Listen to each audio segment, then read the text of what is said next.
जब तलवार इनकार न सुने और फसीलें चीखों से लरजने लगें, तब तारीख में हिलाकू खां का नाम एक खौफनाक आंधी बनकर गूंजता है।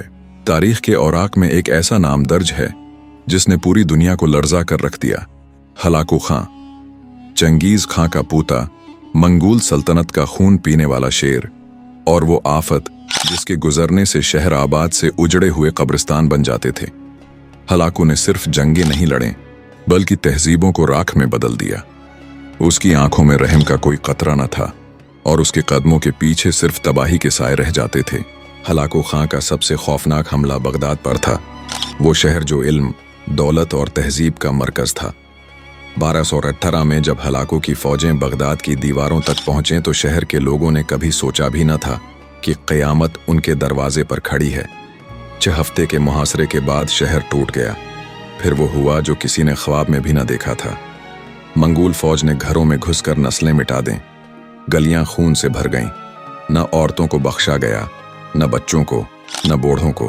बगदाद की अजीम कतब खाना बीतल हुक्मा, इल्म व दानिश का दिल, हलाकू के जुल्म से महफूज न रहा।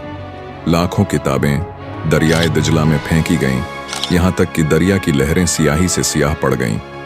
कहते हैं कि दजला का पानी कई दिन तक काली सियाही से भरपूर बहता रहा, जैसे इल्म खुद रो रहा हो। हलाकू खां के जुल्म का निशाना सिर्फ लोग नहीं थे, बादशाह और खलीफा भी नहीं बचे। अब्बासी खलीफा अल-मुस्तासिम को हलाकू ने बेरहमी से कत्ल करवाया, क्योंकि वो मानता था कि अगर तुमने बादशाह को जिंदगी दी तो लोग बगावत से न रखेंगे। इस वाक़ये ने पूरी मुस्लिम दुनिया को हिला कर रख दिया। बगदाद, जो कभी मशरिक का सबसे रोशन सितारा था, हलाकू की दरंदगी के बाद मिट्टी का ढेर बन गया।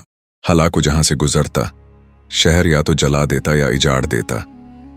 उसके घोड़ों के कदम इंसानी लाशों पर पड़ते, उसके सिपाही आग और खून का मैल बना देते। लोग उसका नाम सुनते ही दरवाजे बंद कर लेते, औरतें बच्चों को सीने से लगा लेते और बादशाह अपनी सल्तनतें छोड़कर भागने लगते। लेकिन जुल्म हमेशा के लिए नहीं रहता। हलाकू खां के बाद वही बगदाद दोबारा उठा, वही तहजीब दोबारा जिंदा हुई, और तारीख ने साबित किया कि जालिम के दिन गने गुने होते हैं।